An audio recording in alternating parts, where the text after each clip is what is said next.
isika rehetra vita vaksiny hiadivana amin'ny coronavirus.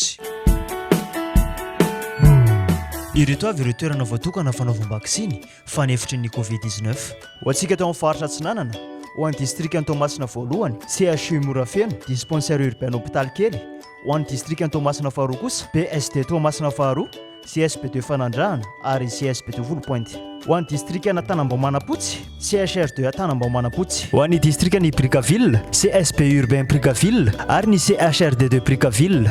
Ho an'ny district ny Vatomandry, CHR2 Vatomandry, dispensaire urbain Vatomandry ary CSP2 Anosimasina. Ho an'ny district ny Mahanoro kosa, CHR2 Mahanoro, dispensaire urbain Mahanoro. Ho an'ny district ny Marolambo, CHRD1 Marolambo ary dispensaire urbain Marolambo. Arovo ny tenanao, arovo koa ny hafa, tongava manao vaksiny, entony karapanondrom-pirenena.